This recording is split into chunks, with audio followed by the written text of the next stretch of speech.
Eu gostaria de fazer uma breve introdução, que é a seguinte.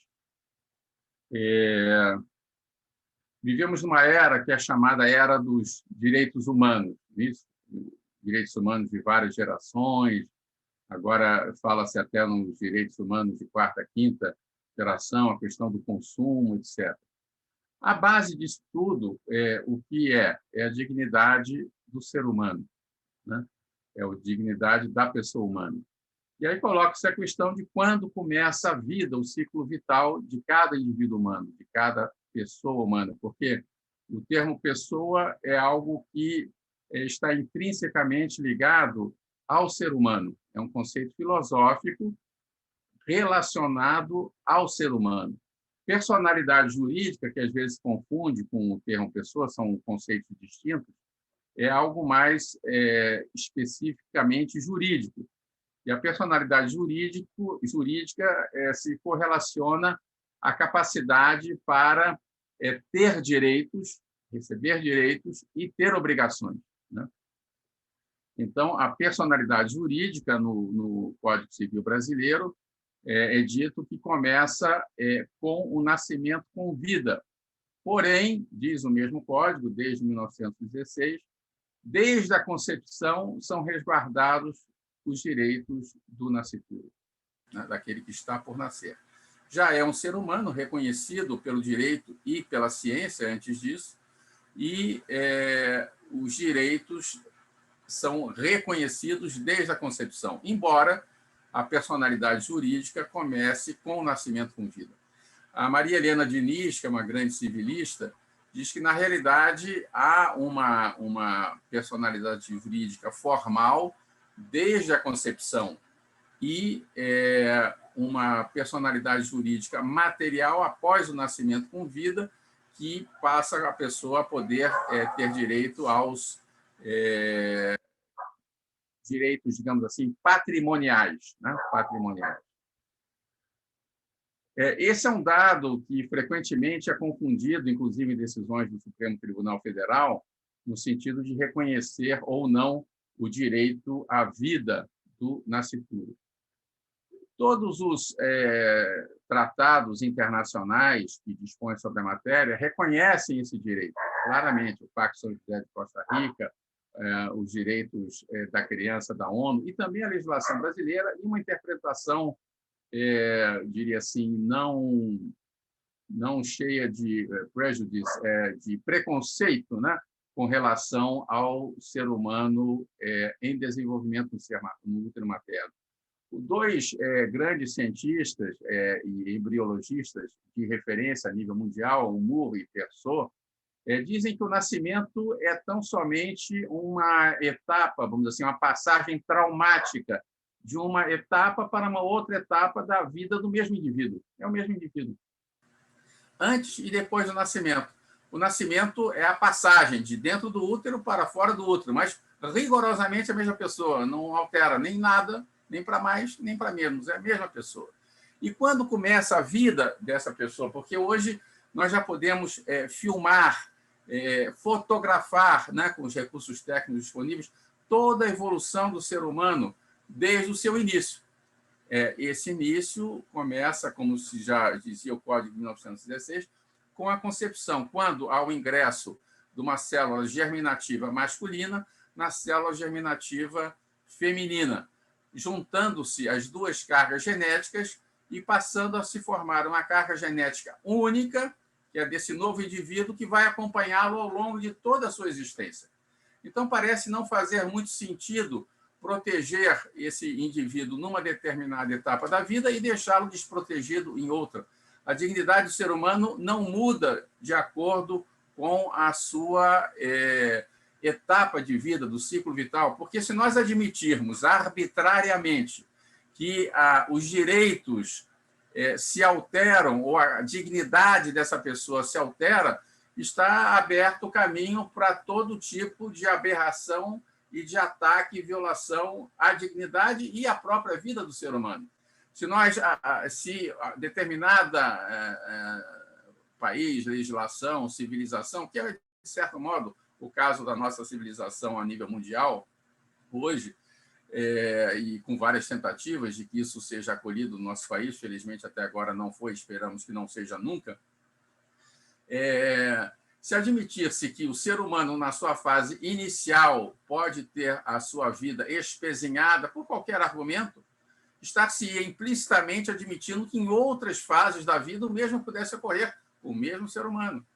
E isso já vem ocorrendo, na realidade, em alguns países, quando, por exemplo, no final da vida, em situações críticas de saúde, que em vez de se procurar os cuidados paliativos, os cuidados médicos possíveis com relação àquela pessoa, busca-se causar a morte, que é a eugenia, né? O suicídio assistido, ou então o próprio assassinato, né? Em alguns casos. Né? Agora, no caso específico nosso, que é a questão da vida pré-nascimento, repito, do ponto de vista jurídico, há um amplo embasamento para essa defesa, inclusive a legislação moderna, o Código da Criança e do Adolescente, ela deixa expresso que deve-se propiciar que haja um nascimento e desenvolvimento em condições de dignidade. Diz aqui, a criança e o adolescente têm direito à proteção à vida e à saúde mediante a efetivação de políticas públicas que permitam o nascimento e o desenvolvimento sadio e harmonioso em condições dignas de existência. Ora, como cogitar de nascimento sadio e harmonioso se admite a impossibilidade nesse nascimento pela eliminação do ser humano antes do nascimento? Então, a ideia do Estatuto do Nascituro é justamente de expor mais minuciosamente sobre a vida do ser humano antes do seu nascimento. O mesmo ser humano que virá a ser um cidadão, poderá votar e ser votado, exercer cargos eletivos. Eu aqui estou com um pouco. Eu vou pedir licença a vocês, um minutinho só, se for possível, para beber uma água aqui que eu esqueci de trazer. Um minuto só, por favor. Enquanto o doutor Paulo toma água, algumas pessoas estão perguntando sobre onde adquirir esse feto. Nós estamos tentando trazer para o Brasil, né, Alan? Temos negociado lá, que ele não é nacional, mas entre em contato conosco no SERV, não temos muitos, mas podemos conversar. Desculpem, falha minha aqui. Mas a ideia do Estatuto do Nascituro é justamente disciplinar, minimamente que seja, esse período anterior ao nascimento. Então, a ideia veio de uma ilustre liderança pró-vida católica, que todos muito admiramos. Eu não vou aqui citar o nome, porque aqui, se fôssemos citar nomes, não pararíamos, né? Doutor Paulo, desculpa, o senhor quer que mostre os slides? Podem ir sendo mostrados, por favor. Desculpa te interromper, mas não. Os meninos do suporte estão querendo saber. Tá, eu vou só concluir, aqui essa parte. Em suma, então, uma ilustre liderança. Pode ir passando, por favor. Próximo, por favor. Matheus. Aí a fecundação, estamos vendo uma célula germinativa masculina, que é o espermatozoide, adentrando na célula germinativa feminina, que é o óvulo, e aqui à direita, já dentro da célula germinativa feminina, que se transforma após a fecundação no que se chama ovo, né? Vai ser a primeira célula multiplicadora sucessivamente que formará o corpo, todos os órgãos, todos os tecidos, todos os sistemas, né? E com os dois códigos genéticos, o do homem, né? Masculino, e o advindo da mulher, que é feminino, né? O próximo, por favor.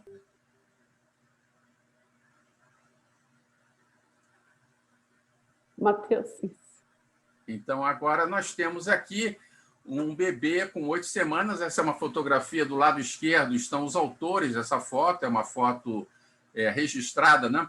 Já houve uma palestra que eu fiz a convite da ilustre OAB do Paraná e que me questionaram que história é essa dessas fotos. Não, é só a senhora ver aqui à sua esquerda e vai estar ali a relação da origem das fotos, né? São fotos dentro do útero da mulher. Então, aqui, bebê com 8 semanas. Algumas propostas que existem, inclusive submetidas ao Supremo Tribunal Federal, o ilustre doutor José Paulo Leão não é meu parente direto, próximo, né? Apesar de muito admirá-lo, vai falar sobre o assunto. Mas a proposta é que até as 12 semanas seja liberado o extermínio dos seres humanos, né? É um bill para matar indiscriminadamente, né? Basicamente seria essa a proposta.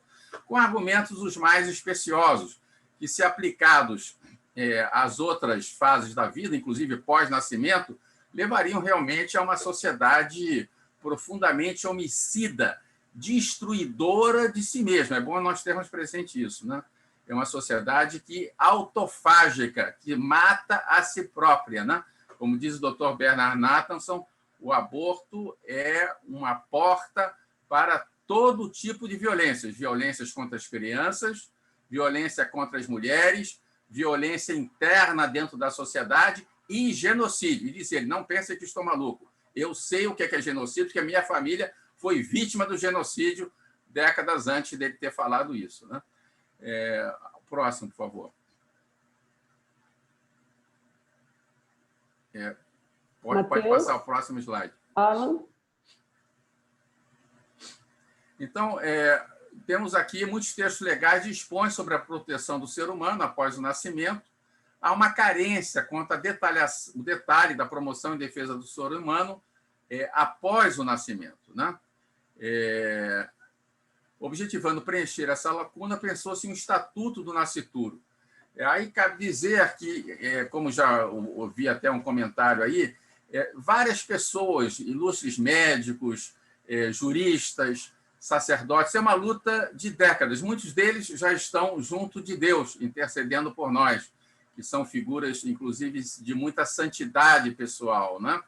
Cito aqui o querido amigo Dr. Dernival, dentre muitos outros que poderiam ser referidos, né? Dernival Brandão. Além dos ilustres juristas que continuam aí na luta, né? Falou há pouco a doutora Ângela Gandra Martins, né? Filha do ilustre doutor Rivix Gandra da Silva Martins, uma família de ilustres juristas, né? O Roberto Vidal, que tem mais ou menos a minha idade, que também é um grande lutador em defesa da vida, com livro publicado, o doutor Rives Filho também. Inicialmente, cogitou-se que o texto contivesse normas de diversas naturezas, incluindo, entre outras, as cíveis, penais, processuais civis e processuais penais. O aprofundamento da reflexão sobre a matéria apontou, no entanto, para a manutenção das normas cíveis, penais e processuais nos próprios sistemas em que tradicionalmente se inserem e que permitem sua mais clara e sistemática compreensão. Vamos tentar deixar isso um pouco mais claro. O Estatuto do Nascituro, na sua forma originária, o projeto de lei 478, que foi aproveitado pelos ilustres deputados Luiz Bassuma e o deputado Martini, né? Miguel Martini, aproveitaram um projeto de lei anteriormente apresentado pelo deputado Osmânio e outro ilustre deputado também, que, por sua vez, se inspiraram no anteprojeto de lei que havia sido encaminhado por uma grande liderança pró-vida. Porém, no âmbito da Câmara, a pretexto de adequação jurídica, foi, de certo modo, desnaturado esse projeto originário. Embora falasse muito em nascituro, não reconhecia a realidade do direito do nascituro desde a concepção. Falava em expectativa de direitos em vários dispositivos. Isso é muito grave, porque não só a doutrina, como a jurisprudência já vinham acolhendo, naquela época, a realidade dos direitos do nascituro e não apenas uma expectativa de direito, né? Então, isso daí foi corrigido no substitutivo de 2010, na Comissão de Seguridade Social e Família, que fez um aperfeiçoamento geral e procurou deixar que todas essas normas, que são específicas de direito civil, já inseridas no Código Civil dentro de um determinado sistema, ali permanecessem. Do mesmo modo, com relação ao Código de Processo Civil, que, aliás, tem uma dinamicidade bastante significativa, não é adequado, né, juntar-se com normas mais perenes e permanentes, normas que tendem a ser alteradas com uma certa rapidez, como são as normas processuais.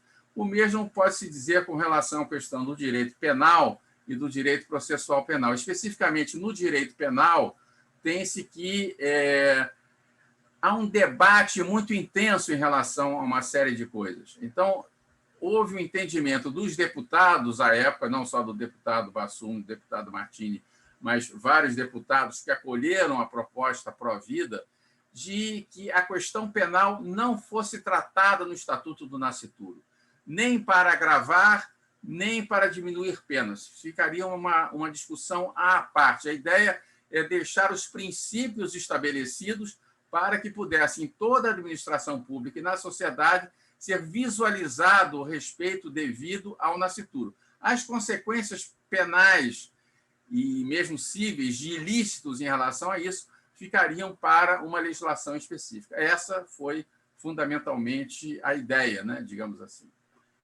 Próximo.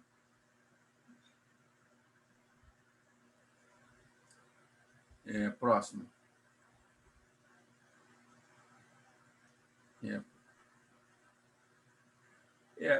Podemos dizer também que, em apenso ao Estatuto do Nascituro, há cerca de mais de 15 projetos de lei, tratando dos mais variados assuntos.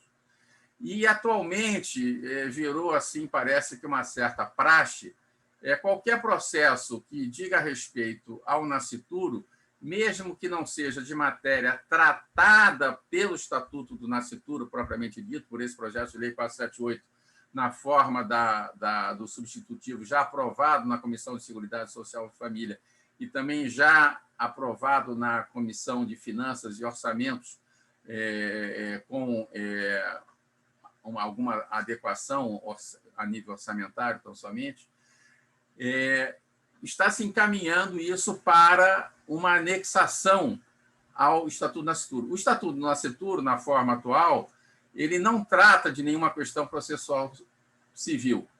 Por exemplo, há um projeto de lei da ilustre deputada Cristo Nieto que trata disso, aliás, muito oportunamente e muito bem tratado. Mas, em vez de ter a sua tramitação própria, anexou-se isso ao Estatuto do Nascituro. A meu ver, de maneira inteiramente inadequada, porque a solução que venha a ser dada ou não venha a ser dada naquele projeto de lei não diz respeito especificamente a essa questão que nós estamos tratando aqui dos direitos fundamentais nucleares do Estatuto do Nascituro. Há algumas outras questões também, e eu faço aqui uma breve referência, que dizem respeito a como tratar aqueles casos mais chamados difíceis, né? Dentre eles o da gravidez decorrente de estupro, que nós vamos chegar lá. Vários projetos tratam dessa matéria também e, por isso, aí sim, adequadamente, a meu ver, foram apensados ao projeto de lei do Estatuto do Nascituro. Próximo, por favor. Próximo. Então, houve a aprovação dos referidos projetos de lei, o 478/2007, com seus apensos, né, por maioria, na forma do substitutivo com complementação de voto da deputada relatora da Comissão da Seguridade Social e Família, em sessão de 19 de maio de 2010. É importante referir aqui o seguinte: os deputados, não a proposta originária, nem a proposta originária da deputada relatora da Comissão de Seguridade Social e Família, não haviam cogitado nenhuma referência à questão da matéria penal. Porém, muitos deputados, vamos dizer assim, como que exigiram que não fosse interpretado diretamente esse Estatuto Nascituro como revogando o artigo 128 do Código Penal, que é aquele que trata das excludentes de ilicitude. Né? Não se pune o ilicitude, não, é excludente de pena. Não se pune o aborto quando não haja outro meio de salvar a vida da gestante, inciso 1, quando a gravidez decorra de estupro e haja autorização da gestante ou de seus representantes legais. Então, foi acrescido nessa comissão, salvo o artigo 128, o que dispuseram o artigo 128, atualmente ou no futuro. Não há nenhuma concordância ou propriamente discordância, apenas não há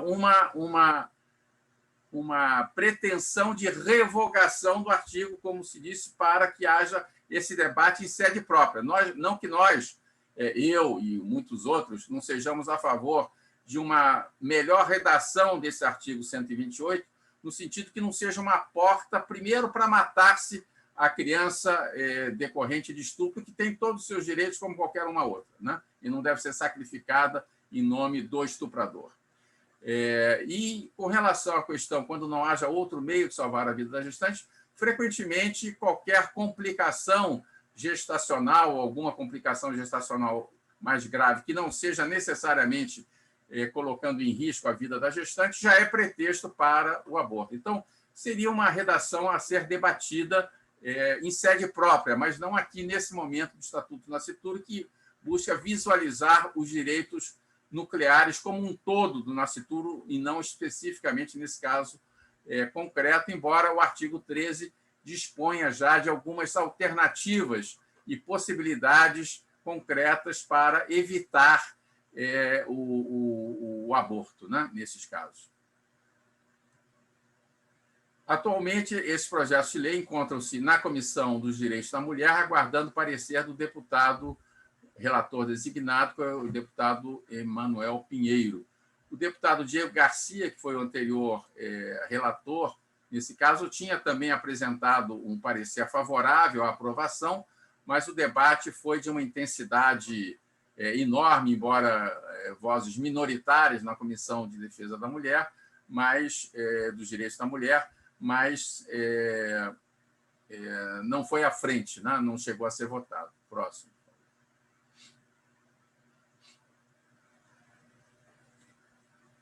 Próximo, por favor. Então, agora vamos passar para uma breve... Eu não sei quantos tempos, Rose, eu ainda tenho. Você tem 3 minutos. Uau! Mas podemos estender um pouquinho mais.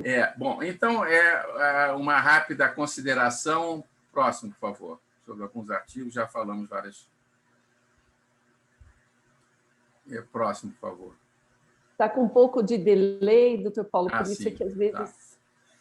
Aqui, como que era a forma originária, é muito importante nós distinguirmos a redação originária do PL 478 da redação aprovada pelo substitutivo. Porque essa redação originária, nós vemos aí, tinha um capítulo que era dos crimes em espécie. Então, dos artigos 22 a 29, havia uma enorme quantidade de novos tipos penais propostos e que certamente dariam margem às maiores, mais acesas discussões intermináveis, inclusive, em alguns casos, se haveria ou não a hipótese que é vedada em termos de tipificação penal de crime em tese, né? Repito, o texto aprovado na Comissão de Seguridade Social e Família e Finanças e Orçamento não trata dessa matéria penal, né? Então, próximo, por favor. Doutor Paulo, você tem 15 minutos, eu falei errado. Tá. Então, muito obrigado. Tá, obrigado. Então, próximo, por favor.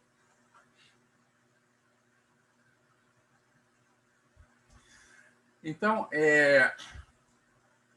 na realidade, apesar da capitulação do projeto originário, havia 3 grandes grupos de normas. Um núcleo central, que é os artigos 1º a 13, contendo definições, conceitos, normas, princípios inovadores em sede legal, protetores e garantidores do direito do nascituro. Normas de direito civil e direito processual civil, existentes e em vigor em maior ou menor extensão, nos respectivos códigos de legislação correlata, os artigos 14 a 21.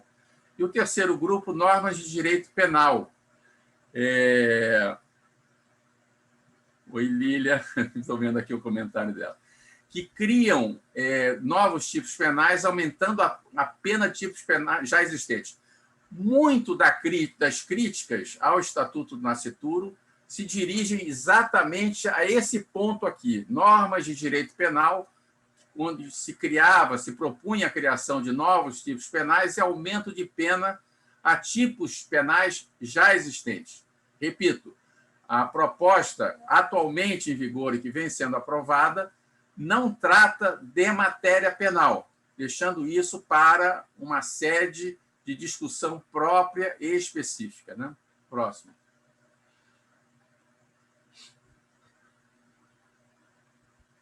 Então, aqui, vejam, eu coloquei nesse slide, no seguinte, o texto que foi aprovado na Comissão de Seguridade Social e Família, né? A definição de nascituro, que é o ser humano concebido, mas ainda não nascido. O conceito de nascituro inclui os seres humanos concebidos, ainda que in vitro, mesmo antes da transferência para o útero da mulher. Quer dizer, desde a concepção, temos um ser humano, temos um indivíduo da espécie humana, que, do ponto de vista da filosofia, é pessoa. Repito, pessoa, não se confunde o conceito de pessoa, que é um conceito de filosofia próprio, específico e indissociável do ser humano, que remonta ao século XVI ou até antes, né, com Soares e outros, né? Não se confunde com personalidade jurídica, que é a capacidade reconhecida em lei para adquirir direitos e obrigações. Um não se confunde necessariamente com o outro. Por exemplo, a pessoa jurídica ou a pessoa moral, como se dizia anteriormente, é uma sociedade, que é um ente abstrato, reconhecido pelo direito, e que tem capacidade de adquirir direitos e obrigações. Não se confunde, repito, personalidade com pessoa. É um erro muito comum isso. O artigo 3º. E aí, vamos dizer assim, como se procurou disciplinar essa questão de pessoa e personalidade, levando isso em conta. Alguns ilustres juristas e alguns ilustres pró-vida insistem muito em que a personalidade jurídica seja reconhecida desde a concepção. É uma possibilidade. O projeto de Código Civil de 1916 tinha esta proposta, com Clóvis Bevilacqua, Teixeira de Freitas, e foi acolhido, inclusive, no Código Civil da Argentina, que acolheu o anteprojeto de Código Civil do ilustre e grandioso jurista Teixeira de Freitas. Há, porém, algumas ponderações que não são desprezíveis, a meu ver, com relação à questão desse momento para adquirir a personalidade jurídica, que muitas vezes não se tem tanta clareza e certeza quanto ao início da concepção. Muitas vezes a mulher não sabe exatamente onde iniciou-se a sua gravidez. Às vezes sente, mas não tem tanta clareza, o teste não foi feito ainda. Como precisar isso do ponto de vista jurídico, se, por exemplo, morre aí um parente da pessoa em que a criança seria herdeira? Às vezes pode haver complicações muito grandes. Então, do ponto de vista dos direitos patrimoniais, tão somente patrimoniais, parece razoável para os patrimoniais que se considere o momento do nascimento com vida.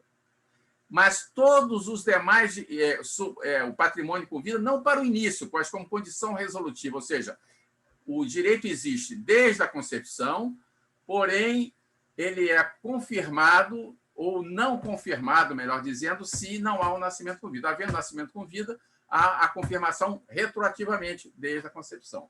Não sei se fica claro, mas essa é a ideia geral. Foi perguntado aqui onde, vamos dizer assim, há um aprofundamento dessa questão personalidade jurídica.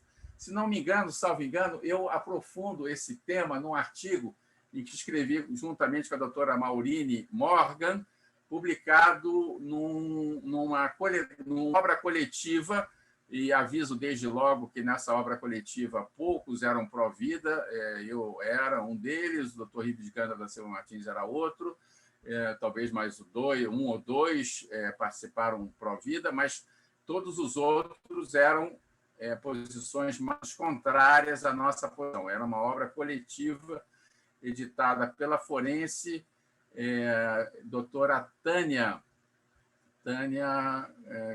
da Silva Pereira, filha do ilustre jurista Caio Mário da Silva Pereira, foi a coordenadora, né? Inclusive, algumas lideranças anti-vida escreveram também alguns artigos nesse livro, né? Bom, então, esse artigo 3º busca conciliar essas questões. Reconhece desde a concepção a dignidade e natureza humanas do nascituro, conferindo-se ao mesmo plena proteção jurídica. Ou seja, plena proteção jurídica desde a concepção. Não é admitida a eliminação de sua vida por qualquer pretexto. Então, parágrafo 1º, desde a concepção são reconhecidos todos os direitos do nascituro, em especial o direito à vida, à saúde, ao desenvolvimento, à integridade física e os demais direitos da personalidade previstos nos artigos 11 a 21 da Lei 10.406, de 10 de janeiro de 2002, que é o Código Civil que está em vigor.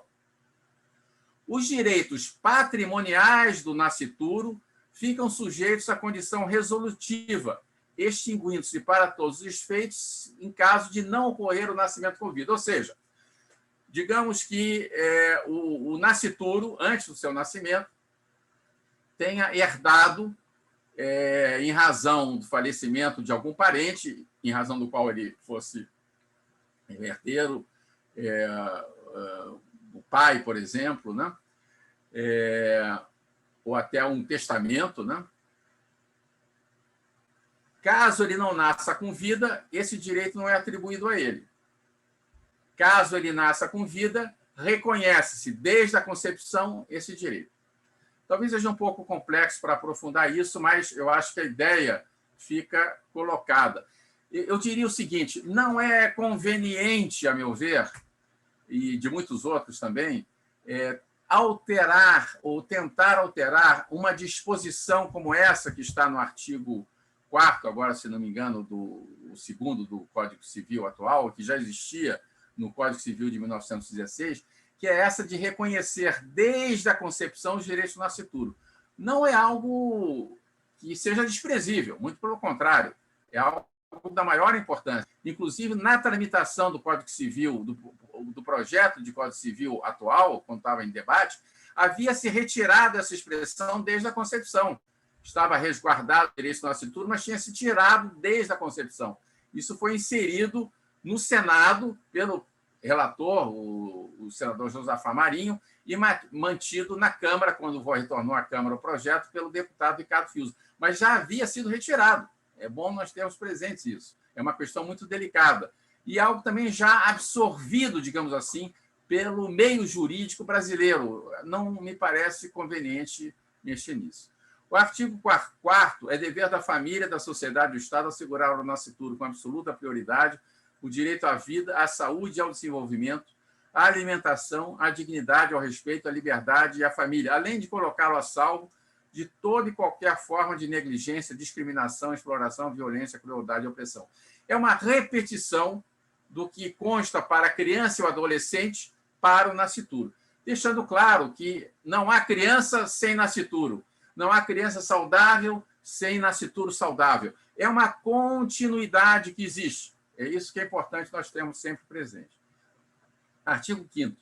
Nenhum nascituro será objeto de qualquer forma de negligência, discriminação, exploração, violência, crueldade, opressão, sendo punido na forma da lei qualquer atentado por ação, omissão aos seus direitos. Idem com relação à questão da criança e adolescente. Próximo, por favor. Artigo 6º.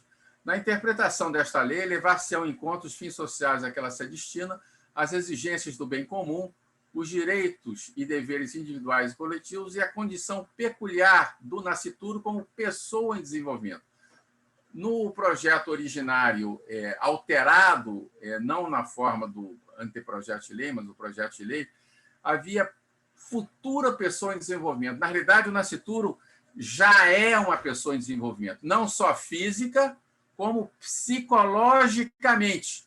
É sabido que muitas das nossas emoções, e há vários estudos nesse sentido, muitas das nossas emoções, elas começam dentro do útero. Dentro do útero, a criança já sabe, já sente. Eu me lembro, um fato curioso, quando a nossa segunda filha estava em gestação, a Cecília, na época eu gostava muito de ouvir a Quinta Sinfonia do Beethoven. Tan, tan, tan, tan, tan, tan, tan, tan. E eu me lembro que chegava em casa e colocava lá o tan, tan, tan, tan, tan, tan, tan. E o tan, tan, tan, tan vinha em chutes na barriga da mãe, né? Tan, tan, tan, tan. Então eu não podia assistir o Beethoven, né, perto dela em alto, porque repercutia na criança, né? Então, e muitas vezes se sabe disso, que canções que eram cantadas para acalmar a criança, cantadas depois, acalmava também a criança já nascida. Há muitas experiências, isso colocada por pessoas que são especialistas em psicologia e tratam do assunto, né? Artigo 7º. O nascituro deve ser destinatário de políticas sociais que permitam seu desenvolvimento e harmonioso. Seu desenvolvimento. Tem aqui, pulou aqui uma coisa. Seu desenvolvimento. Deixa eu ver aqui. Só um instantinho, por favor. Sadio e harmonioso, e o seu nascimento em condições dignas de existência. É uma complementação do que consta, como já havíamos lido, do Estatuto da Criança e do Adolescente, o artigo 7º. O nascimento com vida supõe, com dignidade e com saúde, supõe uma gestação com dignidade e harmonia, e saúde também. A gestação harmoniosa e com saúde e com dignidade é a vida subsequente preparada no mesmo sentido. Então, um não vai sem o outro. Na realidade, o Estatuto do Nascituro é um estatuto integrador com todos os demais direitos do ser humano pós-nascimento. É uma integração, um bem não só para o indivíduo, para a sua família e para a sociedade como um todo. Artigo 8º. Ao nascituro é assegurado atendimento através do Sistema Único de Saúde, SUS. Quer dizer, reconhece-se o nascituro como pessoa e como detentora de todos os direitos da personalidade, inclusive direito à saúde. É vedado ao Estado, aos particulares, discriminar o nascituro, privando de qualquer direito em razão do sexo, da idade, da etnia, da origem, de deficiência física ou mental. É uma aplicação de um dos objetivos fundamentais da República, artigo 3º, inciso 4º, buscar o bem de todos, sem qualquer forma de discriminação, seja decorrente de sexo, idade, etnia, origem. A idade, o nascituro, ele tem uma idade, ele tem dias, ele tem semanas, ele tem meses de gestação. Essa é a idade dele. Alguns países do mundo, me disseram que assim é, por exemplo, no Japão, assim é confirmado, consideram a idade a partir da concepção. Então, quando ele nasce, já vai ter quase um ano, não é isso? É a idade gestacional. Isso é uma aplicação muito clara, no ver do artigo 3º, inciso 4º da Constituição. O nascituro, artigo 10, terá à sua disposição os meios terapêuticos e profiláticos disponíveis e proporcionais para prevenir, curar ou minimizar deficiências ou patologias. Ou seja, nós sabemos que, pelos recursos atuais da medicina, muito pode ser feito, que antes não se podia. Mas muitas coisas ainda não podem ser feitas. Por exemplo, a questão que foi objeto aí de uma palestra, que certamente não pude assistir, mas certamente foi brilhante, da doutora Lenise Garcia, sobre microcefalia e chamada anencefalia, que o doutor Rodolfo Acatauaçu muito bem menciona como mero anencefalia, é uma ausência parcial do encéfalo. Nunca há uma ausência total do encéfalo. Se houvesse, não haveria o ser humano. Mas as pessoas confundem o córtex cerebral, que é a parte superior do encéfalo, com todo o restante do sistema encefálico, né, que também são importantes e muitas vezes mais importantes até para o desenvolvimento do que a parte do córtex cerebral. Então, por exemplo, no caso de uma meroanencefalia, vai se procurar colocar à disposição aquilo que é disponível em termos de profilaxia, em termos de cuidados paliativos. Sabe-se que, possivelmente, com os recursos atuais, não vai haver esta cura, mas poderá haver uma melhoria da qualidade de vida, tanto da criança quanto da mãe. Então, esse é uma das colocações. Não é para dizer que vai ter que parar tudo para tentar o impossível, não é? Aqui está dito, alguém está dizendo, na Coreia do Sul, a idade é considerada desde a concepção, já nasce com quase 1 ano. Exatamente, parece que é uma tradição asiática, né? Uma tradição multimilenar. Próximo, por favor.